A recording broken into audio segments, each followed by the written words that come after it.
बिस्मिल्लाहिर्रहमानिर्रहीम। उर्दू नावल नौरिश, किस्त नंबर 5।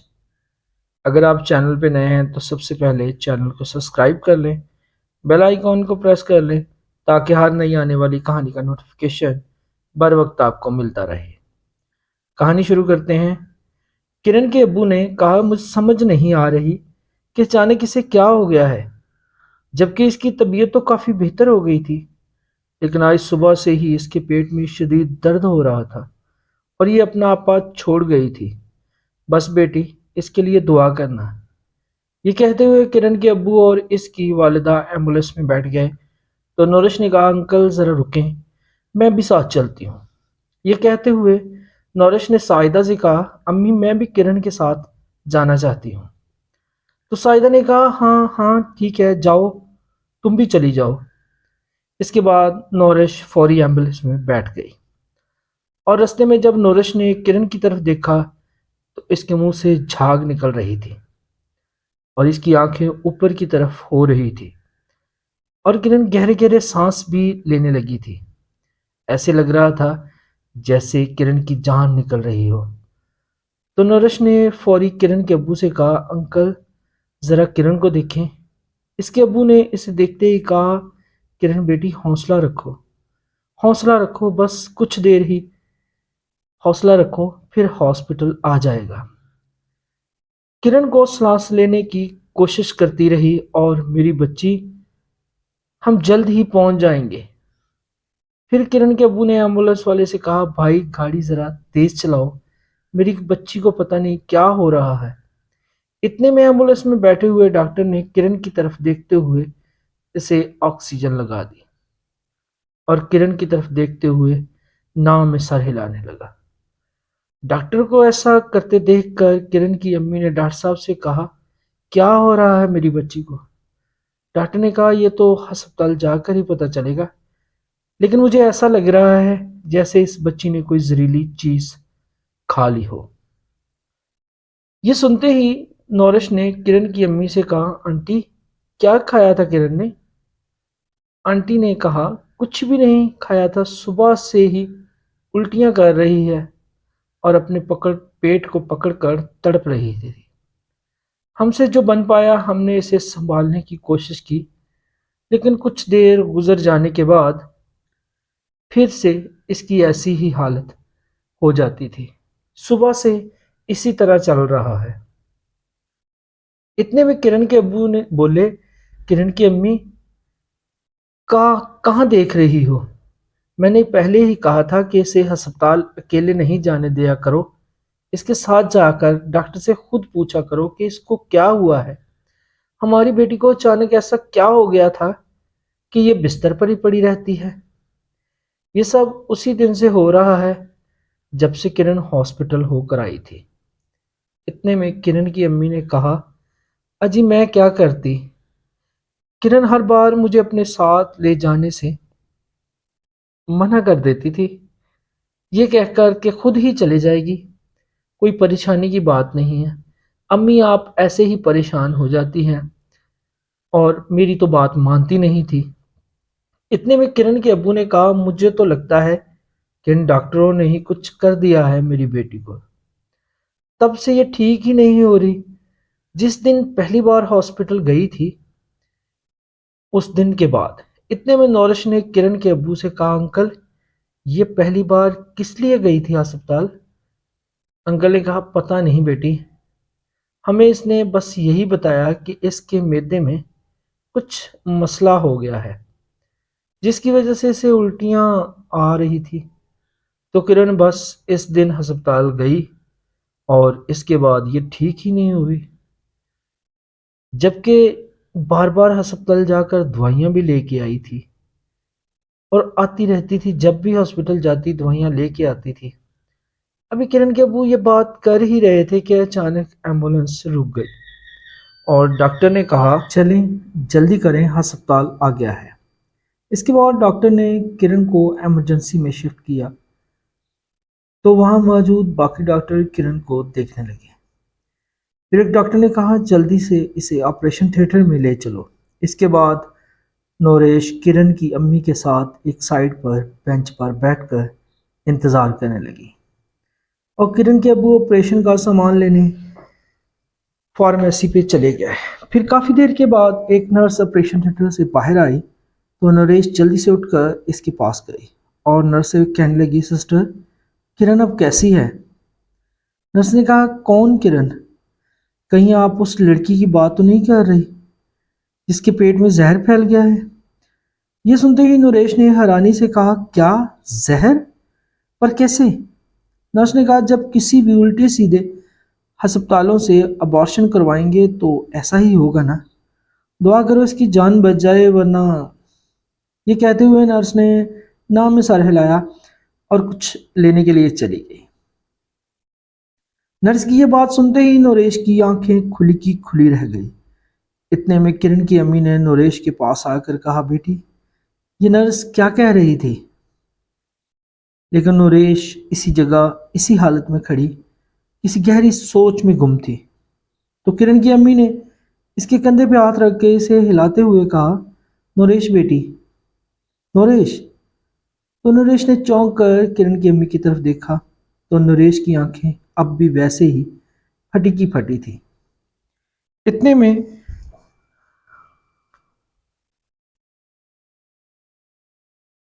किरण की अम्मी ने फिर से कहा, बेटी बताओ ना, नर्स ने किरण के बारे में क्या कहा है? नरेश ने चौंकते हुए कहा, आंटी वो किरण के पेट में जहर फैल गया है। ये सुनते ही किरण की अम्मी चकरा कर गिर गई। तो नरेश ने जल्दी से किरण के अब्बू से कहा, अंकल इधर आए। इस वक्त किरण के अब्बू ने कहा, शबाना, शबाना यानी कि किरण की अम्मी, क्या हुआ है तुम्हें? ये कहते हुए किरण के अब्बू ने शबाना को उठाकर साइड पर पड़े एक बेंच पर लटा दिया और नरेश से पूछने लगा, क्या हुआ है मेरी बेटी को? डॉक्टरों ने क्या कहा है? किरण ने कहा, ठीक तो है सब। नरेश ने कहा, जी अंकल किरण ठीक है, अभी डॉक्टर इसको देख रहे हैं। अभी नरेश ये बातें कर ही रही थी कि एक डॉक्टर ऑपरेशन थिएटर से बाहर आया और इसके पीछे कुछ नर्सें बाहर आई जो किरण को स्ट्रेचर पर डालकर दूसरे वार्ड में लेकर जा रही थी। ये देखते हुए किरण के अबू ने डॉक्टर से पूछा, डॉक्टर साहब मेरी बच्ची अब कैसी है? डॉक्टर ने कहा, आपका नाम?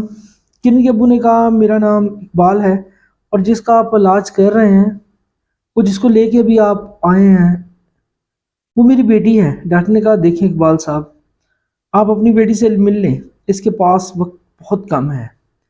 हमने बहुत की कोशिश की लेकिन इसके पूरे जिस्म में जहर फैल चुका है। डॉक्टर की ये बात सुनते ही इकबाल ने हैरत अंगेज नज़रों से डॉक्टर की तरफ देखते हुए कहा, क्या जहर? ये कहते हुए कि इकबाल भी चकरा कर गिरने लगा तो डॉक्टर ने इसे पकड़कर झंझोड़ते हुए कहा, इकबाल साहब प्लीज़ खुद को संभालें। आप अपनी बेटी से जाकर मिल लें। डॉक्टर भी ये बात कह ही रहा था कि नरेश दौड़कर किरण के पास चली गई और किरण इसका हाथ पकड़कर उसको अपने पास बिठाकर बोली। नरेश को देखकर किरण ने आस्था से कहा, अम्मी अब्बू कहाँ हैं? नरेश ने कहा, वो बाहर हैं, आते ही होंगे। फिर किरण ने दरवाजे की तरफ देखते हुए कहा, अबरार कहाँ है? वो नहीं आया ना? नरेश ने कहा, नहीं, लेकिन उन्हें पता नहीं है। ये सुनते ही किरण ने कहा, इसे सब पता है, मैंने फ़ोन किया था इसे और आज मेरी ये हालत इसकी वजह से ही तो हुई है। ये सुनते ही नरेश ने हैरान कुन नज़रों से किरण की तरफ देखते हुए कहा, क्या क्या कहा तुमने? इनकी वजह से है? पर कैसे? किरण ने हल्का सा हाँ में सर हिलाते हुए कहा, हाँ इसका बच्चा मेरे पेट में था लेकिन मैंने इसे बताया नहीं था क्योंकि ब्रार ने कहा था कि वो मुझसे शादी करेगा। तो मैंने सोचा मैं इस बच्चे को ज़िंदगी देना चाहती थी, लेकिन एक दिन अबरार को पता चल गया कि मैं इसके बच्चे की माँ बनने वाली हूँ। तो अबरार ने ज़बरदस्ती मेरा अबॉर्शन करवा दिया और बोला, शादी से पहले हम इस बच्चे को दुनिया में नहीं ला सकते, जबकि डॉक्टर ने कहा था कि इस काम में बहुत ख़तरा है क्योंकि अब बच्चा ज़ाया करने वाली स्टेज से ऊपर जा चुका है और अब बच्चा ज़ाया करना ख़तरे से खाली नहीं है। अगर ऐसा किया गया तो बच्चे के साथ साथ माँ भी मर सकती है। लेकिन इमरान ने फिर भी डॉक्टरों को कुछ पैसे देकर मेरा अबॉर्शन करवा दिया। इस दिन के बाद से मेरी तबीयत संभल नहीं पाई। मैं तेरे साथ फैक्ट्री तो जाती थी, पर इस वक्त में मेरे पेट में शदीद दर्द रहती थी। लेकिन मैंने कभी किसी को अपने इस दर्द के बारे में महसूस नहीं होने दिया। लेकिन एक वक्त पर यह दर्द मज़ीद बढ़ गया, तो अबरार ने मुझे एक क्लिनिक का बताया और मैं वहाँ जाया करती थी। लेकिन मुझे कोई फ़ायदा नहीं हुआ। किरण की ये बात सुनते ही नरेश के पांव तले ज़मीन निकल गई। फिर नरेश ने किरण से कहा, क्या अबरार ने वाकई ही तुमसे शादी करनी थी? किरण ने नाम में सर हिलाते हुए कहा, नहीं, वो बस मेरे जिस्म से खेल रहा था, क्योंकि मैं इसके लिए सिर्फ एक खिलौना थी।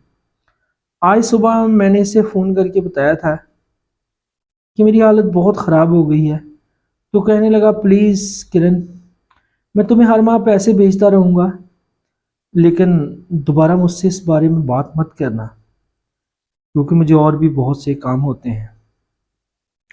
ये कहकर फ़ोन बंद कर दिया उसने। उस धोखेबाज ने। मेरी जान जा रही है और इसे कोई परवाह नहीं है। ये कहते हुए किरण की आंखों में आंसू पूरी तरह निकलना शुरू हो गए थे, और किरण की ये बातें सुनकर नरेश अंदर से पूरी तरह टूट चुकी थी। इसने किरण के हाथ पे हाथ फेरते हुए कहा, किरण, तुम्हारे साथ इतना कुछ हो रहा था तो तुमने ये किसी को पहले क्यों नहीं बताया? किरण ने कहा, कैसे बताती? क्या बताती? मैं ये बताती कि मैंने गुनाह कर लिया है। मैं गुनाहगार हूँ, और मैं इस गुनाह का ढिंढोरा नहीं पीटना चाहती थी, खासतौर अपने अपने घर वालों से तो मैं बात कर ही नहीं सकती थी। मेरे घर वालों ने पहले ही जिंदगी बड़ी गुर्बत में गुजारी हुई थी। अब्बू बेचारे सारा दिन खेतों में काम करते थे। अम्मी मेरी शादी का जहेज बनाने के बारे में सोचकर परेशान रहती थी। भाई, जिसको अपने नशे से कभी फुर्सत ही नहीं होती थी।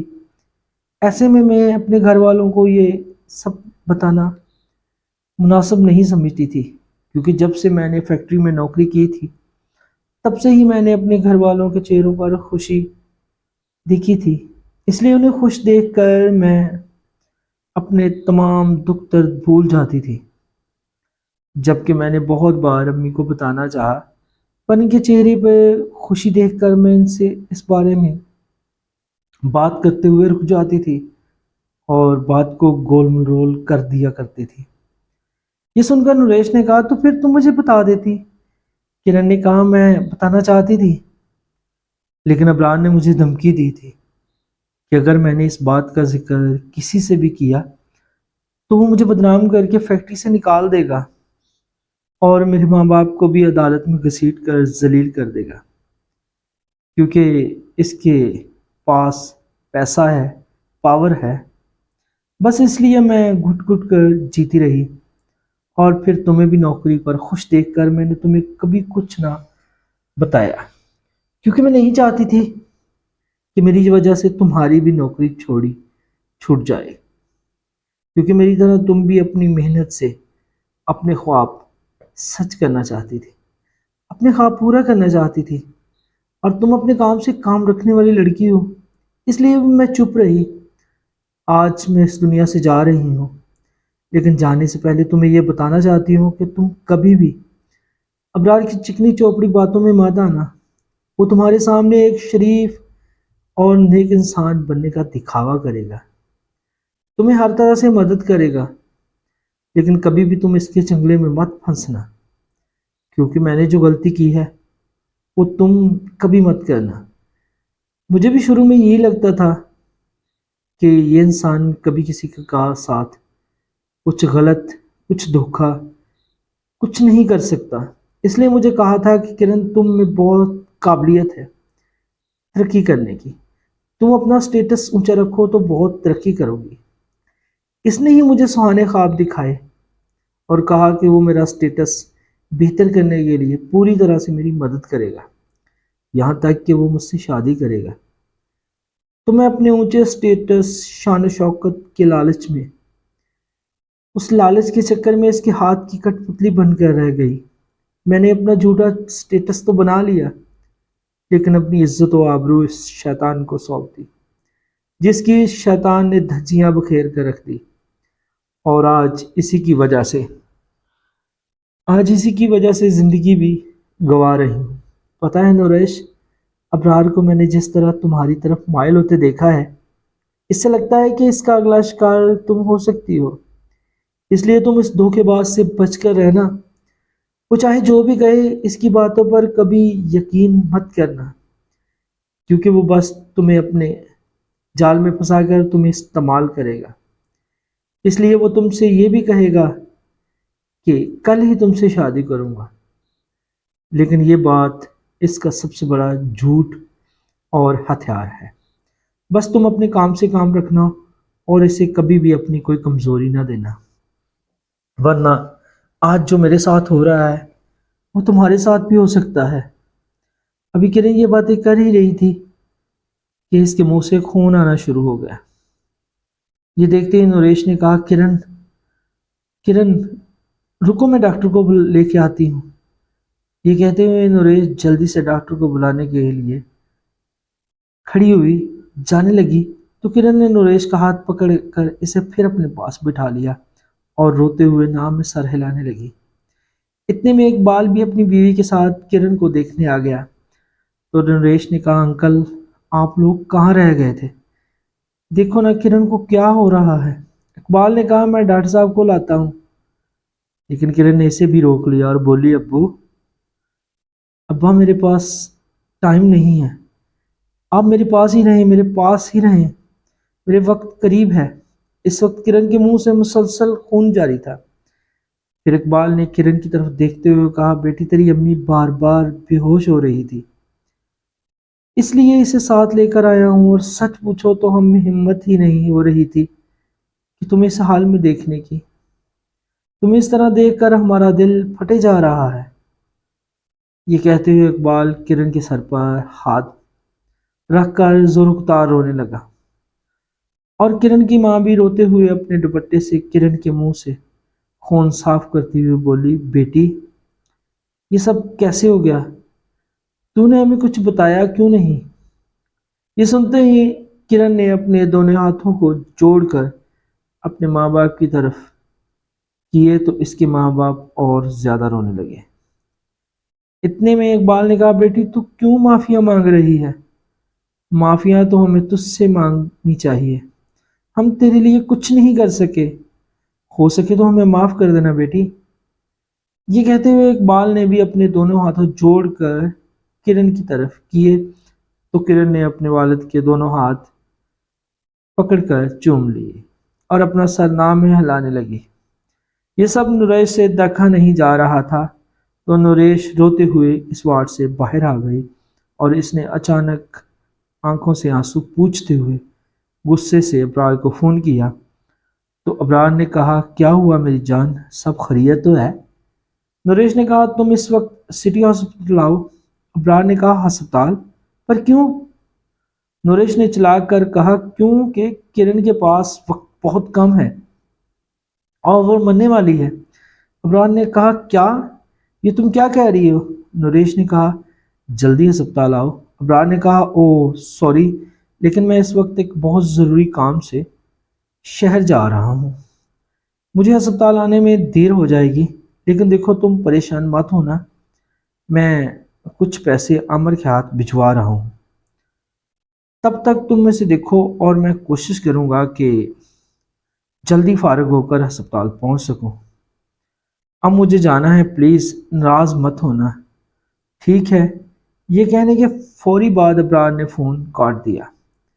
तो नरेश ने फ़ोन की तरफ देखते हुए चीख कर कहा, धोखेबाज, मक्कार, घटिया इंसान, मैं तुझे नहीं छोड़ूंगी, नहीं छोड़ूंगी, कमीने इंसान। अभी नरेश ये बातें कर ही रही थी कि अस्पताल में मौजूद आसपास के लोग नरेश की तरफ गौर से देखने लगे। फिर एक नर्स ने नरेश से कहा, प्लीज़ मैडम, यहाँ मत चीखें, ये अस्पताल है, मरीज परेशान हो रहे हैं। तो नरेश ने कहा, सॉरी सिस्टर, और ये कहते हुए नरेश वापस किरण के वार्ड में आ गई। किरण के माँ बाप बेहोश पड़े हुए थे नरेश ने उनको हिलाने की कोशिश करते हुए अचानक किरण की तरफ देखा तो किरण आंखें खुली की खुली पड़ी हुई थी। नरेश ने किरण को आवाज दी लेकिन किरण वहीं पर सख्त हो चुकी थी और उसके जिस्म में किसी भी किस्म की हरकत नहीं थी।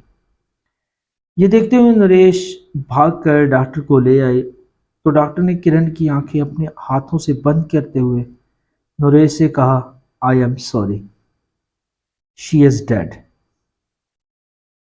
ये सुनते ही नरेश भी चकरा कर जमीन पर गिर पड़े। फिर कुछ देर के बाद जब नरेश को होश आया तो वह अस्पताल के बेड पर लेटी हुई थी। इसे देखते ही इकबाल ने कहा, बेटी अगर तुम ठीक हो तो घर चले। नरेश ने जल्दी से उठते हुए कहा, अंकल, किरण। तो इकबाल ने रोते हुए कहा, बेटी वो हमें छोड़कर चली गई, चलो तुम भी इसे देख लो। ये सुनते ही जब नरेश वार्ड से बाहर निकली तो देखा शबाना किरण की लाश के पास सदमे में बैठी हुई थी। नरेश ने किरण की शक्ल देखी और रोने लगी। इस दौरान शबाना भी दोबारा रोकर बेहोश होती रही। फिर इकबाल किरण की लाश को घर ले आया और इनके घर सफाई मातम बिछ गई। किरण की लाश देखकर मोहल्ले के सभी लोग हैरान थे। किसी को यकीन नहीं हो रहा था कि इतनी चंचल और खुश मिजाज लड़की यूं अचानक मौत के मुंह में चली जाएगी। और इसके जाने से सभी लोग बहुत दुखी थे। इस दिन किरण की लाश देखकर इसका बड़ा भाई अकील भी फूट फूट कर रोने लगा और कहने लगा, किरण वापस आ जा, आज से तेरा भाई कसम खाता है कि मैं मर भी जाऊं तो कभी नशा नहीं करूंगा। बस एक बार आंखें खोल दे मेरी प्यारी बहन, बस एक बार, बस एक बार आंखें खोल दे। देख तेरी जगह मैं काम किया करूंगा और कभी तुझसे पैसे नहीं मांगूंगा। तू बस एक बार बोलेगी तो तेरा भाई तेरे लिए अपनी जान भी दे देगा। बस अब आंखें खोल दे छोटी, छोटी अब आंखें खोल दे, प्लीज एक बार उठ जा। अपने भाई को माफ कर दे मेरी बहन, अपने इस बेकार भाई को माफ कर दे। ये कहते हुए अकील जोरों कतार रोने लगा। तो इकबाल ने आगे बढ़कर अकील को गले लगाते हुए कहा, बेटा अब तेरी बहन कभी नहीं जागेगी। ये सुनकर अकील खुद को पीटते हुए बोला, अबू मैंने हमेशा अपनी बहन का दिल दुखाया है, मुझे इससे माफी मांगनी है। इसकी जगह मैं मर जाऊंगा, पर इसे बोलो ना अब्बू कि एक बार आंखें खोल दे। बोलो ना अब्बू इसे। ये कहते हुए अकील इकबाल से लिपट कर रोता रहा। ये मंजर देखकर मोहल्ले के सभी लोगों की आंखों में आंसू आ गए। पूरे मोहल्ले की आंखें अश्कबार थी। कुछ देर में अबरार भी वहां आ गया और किरण की लाश देखकर सर पकड़कर बैठ गया। तो उसे देखते ही नरेश का खून खौलने लगा और वो अबरार को गुस्से भरी नजरों से देखने लगी। जब अबरार की नजर नरेश पर पड़ी तो अबरार नरेश से नजरें चुरा कर इधर उधर देखने लगा।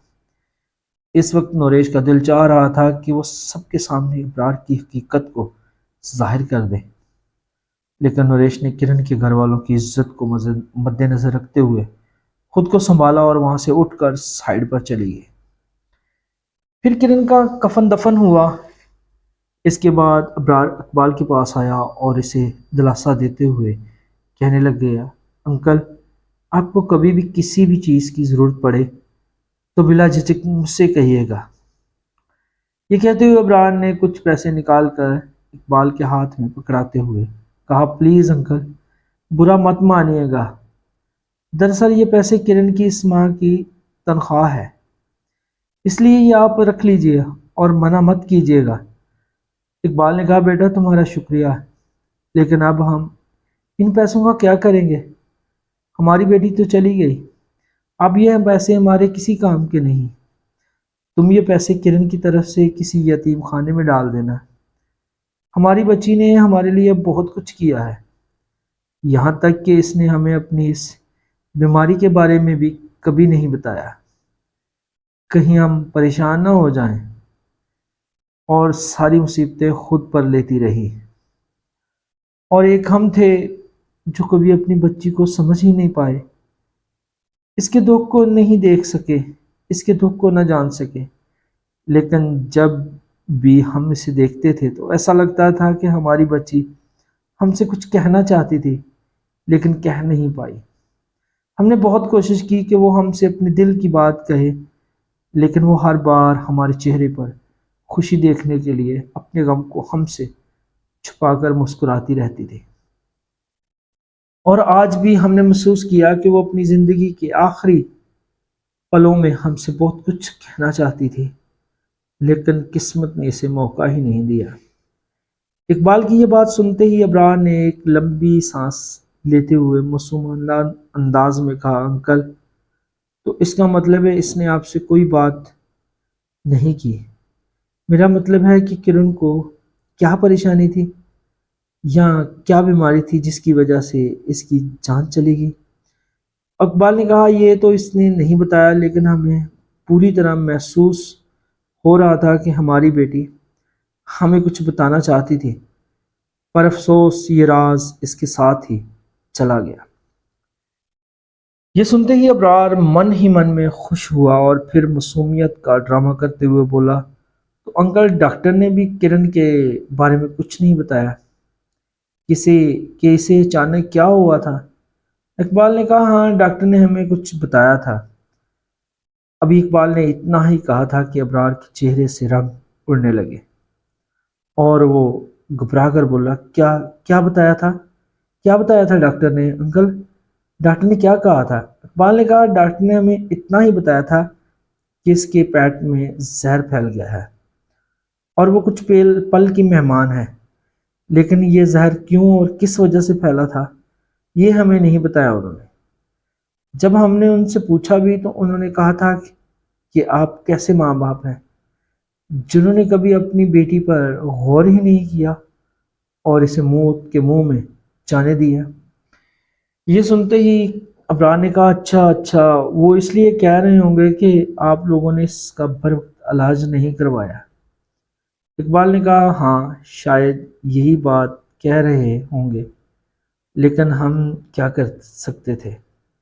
हमें तो खुद ही देर से मालूम हुआ कि हमारी बेटी की हालत तशवीशनाक है। अभी अबरार इकबाल से बातें कर ही रहा था कि इसके फ़ोन की घंटी बजी तो इसने देखा कि नरेश की कॉल आ रही है। तो अबरार ने इकबाल से कहा, अच्छा अंकल, अब मैं चलता हूँ, और परेशान मत होइएगा, मैं चक्कर लगाता रहूँगा क्योंकि आप मुझे अपना बेटा ही समझते हैं। ये कहते हुए अबरार ने ज़बरदस्ती कुछ पैसे अबरार की जेब इकबाल साहब की जेब में डाल दिए और बोला, प्लीज़ अंकल, अगर आप मुझे अपना बेटा समझते हैं तो ये रख लीजिएगा। ये सुनते ही इकबाल ने कहा, तुम्हारा बहुत बहुत शुक्रिया बेटा। फिर इब्रार ने इकबाल से सलाम दुआ की और वहाँ से बाहर गाड़ी के पास आकर फ़ोन कान से लगाते हुए नोरेश से कहने लगा, सॉरी, मैं जानता हूँ कि तुम मुझसे बहुत नाराज़ हो, लेकिन मेरी मजबूरी थी जो मैं वक्त पर अस्पताल नहीं पहुँच पाया, वरना तुम तो जानती हो कि किरण फैक्ट्री की वर्कर के साथ साथ तुम्हारी तरह मेरी भी दोस्त थी, और ऐसे वक्त में मैं इसे कैसे छोड़ सकता था? बस मजबूरी ऐसी आ गई थी कि मैं किरण के पास नहीं पहुंच पाया। नरेश ने कहा, मुझे तुमसे उम्मीद भी यही थी। खैर छोड़ो अब ये बातें, तुम मजबूर थे या नहीं अब इससे कोई फ़र्क नहीं पड़ता। बस मैं तुमसे एक सवाल करना चाहती हूँ, क्या तुम मुझसे प्यार करते हो? अबरार ने कहा, ये कैसा सवाल है? नरेश ने कहा, जवाब दो मुझे। अबरार ने कहा, ऑफ कोर्स यार, मैं तुमसे प्यार करता हूँ, आई लव यू। ये भी कोई पूछने की बात है? नरेश ने कहा, तो फिर तुम मुझसे शादी कब कर रहे हो? ये सुनते ही अबरार डगमगा गया और बोला, क्या शादी? हाँ हाँ, हम करेंगे शादी, ज़रूर करेंगे। नरेश ने कहा, कब करोगे?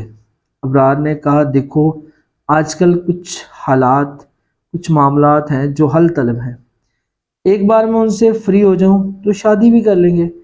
वैसे भी तुमने कौन सा भाग जाना है, या कहीं मैं भागे जाऊंगा? तो नरेश ने कहा, तो ठीक है, तो हम एक महीने में शादी करेंगे। अबरार ने कहा, यार 1 महीने में? नरेश ने कहा, क्यों, ज़्यादा है तो चलो 15 दिन कर लेते हैं। अबरार ने कहा, नहीं नहीं, 1 महीना तो बहुत कम है, लेकिन मुझे ये समझ नहीं आ रहा कि आज तुम्हारी दोस्त की मौत हुई है और आज ही के दिन तुम ये बात क्यों कर रही हो? क्या तुम्हें किरण के जाने को कोई दुख नहीं है? नरेश ने कहा, दुख है, इसलिए मैं किरण की आखिरी ख्वाहिश पूरी करना चाहती हूँ, क्योंकि यही इसकी आखिरी ख्वाहिश थी कि मैं तुमसे शादी कर लूँ। इसलिए मैं ये काम जल्द से जल्द करना चाहती हूँ। ये सुनते ही अबरार ने कहा, क्या ये किरण की ख्वाहिश थी? नरेश ने कहा, हाँ हाँ, अब सिर्फ 1 महीने में तुम्हें मुझसे शादी करना होगी, ताकि किरण की रूह को सुकून मिल सके। ये सुनते ही अबरार खामोश हो गया और उसने फ़ोन काट दिया और गाड़ी के बाहर खड़ा होकर कुछ सोचने लगा।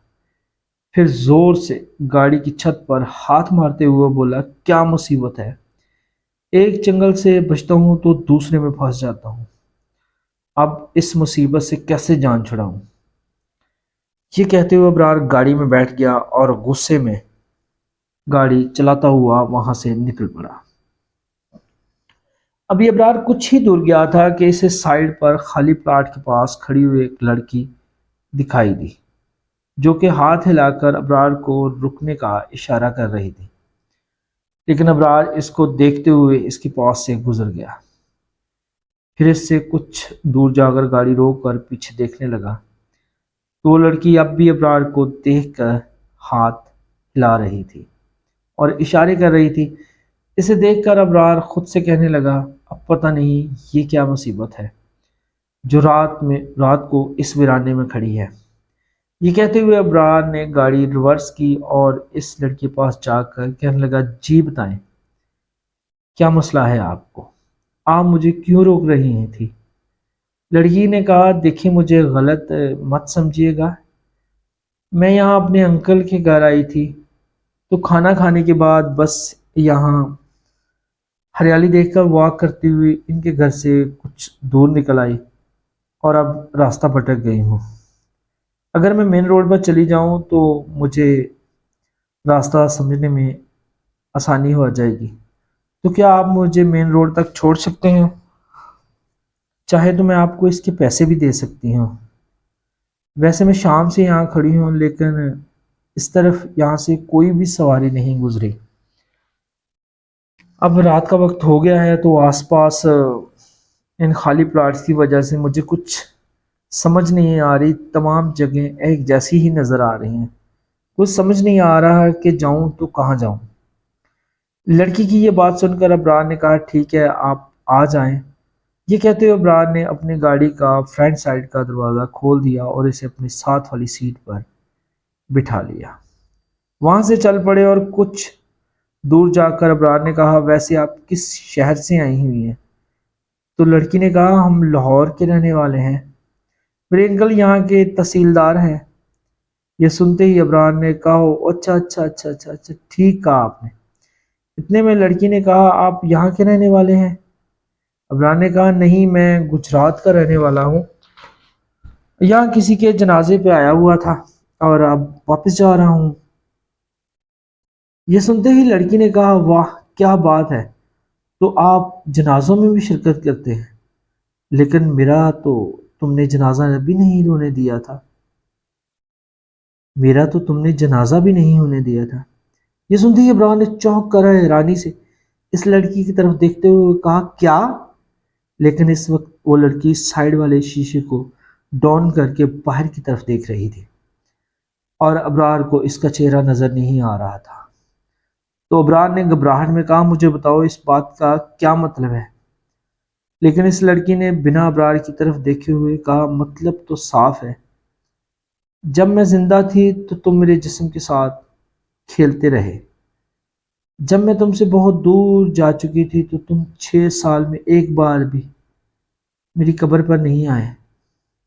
लड़की की ये बात सुनते ही अबरार के होश उड़ गए और वो चौंक कर बोला, कौन हो तुम? ये कहते हुए अबरार ने फौरी गाड़ी रोक ली और लड़की के बाजू को पकड़कर झटके से इसे अपनी तरफ करते हुए बोला। मैंने पूछा, कौन हो तुम? अबरार की ये बात सुनकर जैसे ही लड़की ने अपना चेहरा अबरार की तरफ किया तो इसे देखकर अबरार की चीखें निकल आई। गाड़ी से नीचे उतरकर बोला, नहीं नहीं, ये सच नहीं है, तुम मर चुकी हो। नहीं, ये कहते हुए अबरार गाड़ी की तरफ देखते हुए पीछे हटने लगा। और जैसे ही अबरार गाड़ी से दूर हटा तो अचानक वो लड़की गायब हो गई और अबरार दूर से ही कांपते हुए इसे देखने की कोशिश करने लगा। इतने में अबरार को महसूस हुआ कि कोई इसके पीछे खड़ा हुआ है और गड़गड़ाहट के साथ इसकी तेज सांसें की आवाज़ अबरार को सुनाई देती है। अबरार ने अपनी कांपती हुई गर्दन को आहिस्ता आहिस्ता से घुमाकर अपने पीछे देखा तो वही लड़की खौफनाक शक्ल में ठीक अबरार के पीछे खड़ी हुई इसको अपनी खौफनाक आंखों से घूर रही थी। इसका चेहरा बहुत ही डरावना था। ऐसा लग रहा था कि किसी ने इसके चेहरे को किसी चीज से कुचलने की कोशिश की हुई है और इसके चेहरे पर जगह जगह खून जमा हुआ था और इसके दांत इतने बड़े और नुकीले थे कि इसके होंठों को चीर कर इनसे बाहर आए हुए थे। ये सब देखकर अबरार की हालत खराब होने लगी और अबरार इसकी तरफ देखते हुए कांपते हुए पीछे हटने लगा।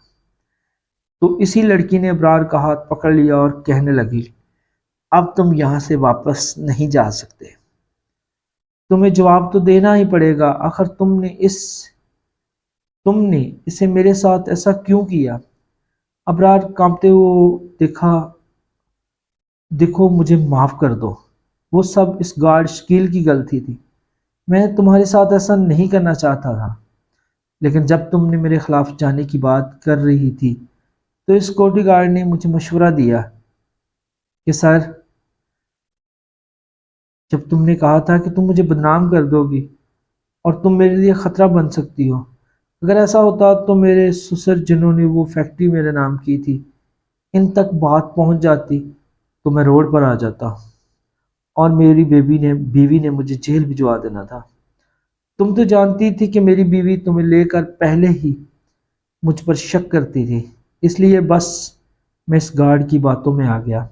और देखो, वैसे भी तुम्हारे सर पर डंडा शकील गार्ड ने मारा था, जिससे तुम बेहोश होकर गिरी थी, तो इसने डंडे के वार करके तुम्हारा चेहरा बिगाड़ दिया था और तुम्हारी जान ले ली थी।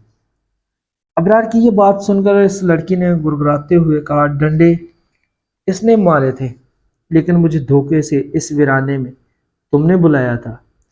आखिर मेरी क्या गलती थी? यही कि मैंने तुमसे बेपनाह मोहब्बत की और तुम्हारी ख्वाहिश के लिए अपना तन मन तुम पर वार दिया, जबकि तुमने मुझे बताया भी नहीं था कि तुम पहले से शादीशुदा हो। मैंने हर बार पूछा लेते, लेकिन तुमने यही कहा तुम अकेले रहते हो। लेकिन जब मैंने तुम्हारी बीवी को देखा तो भी मैंने तुम्हारे झूठ को लेकर तुम्हें माफ कर दिया, क्योंकि तुमने कहा था कि तुम्हारी शादी तुम्हारी मर्जी से नहीं होगी और तुम अपनी बीवी से प्यार नहीं करते। इसलिए ना चाहते हुए भी मैंने दोबारा तुम पर यकीन कर लिया और फिर से जब चाहते मेरे जिस्म से खेलते। और जब मैंने तुम्हें दूसरी शादी का बोला तो तुमने मुझ पर चोरी का इल्ज़ाम लगा दिया और तुम्हारे इस गार्ड ने मुझे दिलासा देने की आड़ में मुझे कमरे में बंद करके मेरे साथ ज़बरदस्ती की। और फिर तुमने कितनी चालाकी से प्लान करके इस मकार के साथ मिलकर मुझे बदचलन साबित कर दिया और मुझे फैक्ट्री से निकाल दिया। इसलिए मैं तुम्हें अदालत में घसीटना चाहती थी, जो कि मेरा हक था। और जैसे ही ये बात तुम्हें पता चली तो तुमने फिर से ऐलान करके मुझसे झूठ बोला कि तुम अपने किए पे शर्मिंदा हो और मुझसे माफ़ी मांग कर मुझसे शादी करना चाहते हो। इसलिए मैंने इतना सब कुछ हो जाने के बाद भी तुम्हारी बात पर यकीन कर लिया और तुम्हारी बताई हुई जगह पर आई, क्योंकि मैं तुमसे सच्ची मोहब्बत करती थी। इसलिए मैं बात को वहीं ख़त्म कर देना चाहती थी। कि ना मुझे अदालत जाना पड़े और ना मेरे और तुम्हारे घर वालों तक इसकी भनक लगे। लेकिन मुझे नहीं पता था कि तुम मुझे वहां बुलाकर मेरी जान लेना चाहते हो। अगर जान ही लेनी थी तो मुझे बस एक बार एक बार मुझसे प्यार से बोल देते तो मैं खुद ही अपने आप को मार देती। लेकिन तुमने इस कमीने मक्कार गार्ड से मिलकर फिर से प्लान किया और मुझे मार दिया। आज मेरा यह चेहरा तुम्हारी उस बेवफाई और मक्कारी का मुंह बोलता सबूत है। देखो मुझे गौर से, आज जिस शक्ल से तुम डर रहे हो ये तुम्हारी वजह से ही ऐसी हुई है। इस गार्ड को तो मैंने इंजाम तक पहुंचा दिया है अपने इन खूबसूरत दांतों से। इसकी आंतड़ों के साथ इसकी बोटियां बोटियां मैंने चबा डाली। और अब तुम्हारा भी, मैं तुम्हारे साथ तुम्हारा यही अंजाम करूंगी और तुम्हारे अंजाम तक पहुंचा कर रहूंगी। ये कहते हुए लड़की ने अबरार को जोरदार झटके से दूर फेंका तो अबरार की टांग की हड्डी टूट गई और वो भी जोर जोर से चलाते हुए कहने लगा, प्लीज अमरीन मुझे माफ कर दो, मैं तुमसे माफी मांगता हूँ। देखो मेरी टांग टूट गई है, देखो वो सब मैंने शकील के कहने पे किया था। मेरी बात को समझो अमरीन, प्लीज मुझे माफ कर दो, प्लीज अमरीन माफ कर दो मुझे। ये कहते हुए अबरार बच्चों की तरह रोने लगा। लेकिन अमरीन ने इसे फिर से पकड़ा और बोली, माफ कर दूं? हाँ, वो भी तुम जैसे दरिंदे को नहीं। अब माफी का वक्त नहीं है बल्कि ये इंतकाम का वक्त है। और आज मैं तुम्हारे किए का बदला तुम्हें सूद समेत वापस करूंगी। याद करो, आज से 6 साल पहले तुमने मुझे बिना जनाजे के इस वीराने में दफन किया। यहाँ तक कि मेरे साथ आए हुए इस बेचारे बेजुबान बकरी के बच्चे को भी मेरे साथ जिंदा ही दफन कर दिया, क्योंकि वो तुम्हारे गुनाह पर शोर मचा रहा था। नहीं, तुम जैसे दरिंदे माफ़ी के काबिल नहीं, क्योंकि तुम्हें माफ़ करना इंसानियत के साथ साथ जानवरों के साथ भी इंसाफ नाइंसाफ़ी होगी।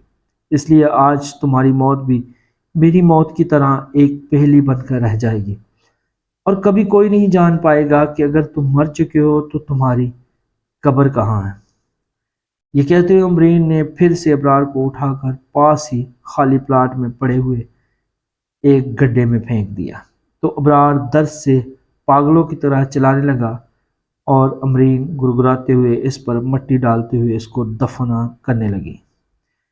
इस दौरान अबरार की दिलखराश चीखों दूर दूर तक जा रही थी कि इतने में वहां से एक ट्रैक्टर ट्राली गुजर रहे थे, जिसके पीछे वाले डाले पर कुछ मजदूर बैठे हुए थे। अभी वो ट्राली इस प्लाट के पास ही पहुंची थी कि अचानक अबरार की चीखें सुनकर ट्राली रुकी और इस ट्राली में सवार मजदूर जल्दी से ट्राली से नीचे उतर आए और इधर उधर देखने लगे। फिर एक मजदूर ने अबरार की आवाज़ को गौर से सुनते हुए इस गड्ढे की तरफ इशारा करते हुए बाकी मजदूरों से कहा, वो वहां इस गड्ढे से आवाज़ आ रही है, चलो जल्दी। और जैसे ही मजदूर इस गड्ढे के पास पहुंचे तो उन्होंने देखा कि कोई आदमी गड्ढे में आधी मट्टी में दबा हुआ बचाओ बचाओ की आवाज़ें लगा रहा था। तो मजदूरों ने जल्दी से अबरार को पकड़कर गड्ढे से बाहर निकाला। तो एक मजदूर ने कहा, यार लगता है इसकी टांग टूटी हुई है। इस दौरान अबरार अपनी टांग को पकड़े कांपता हुआ दर्द से तड़प रहा था। तो एक मजदूर ने अबरार को देखते हुए कहा, भाई कौन हो तुम?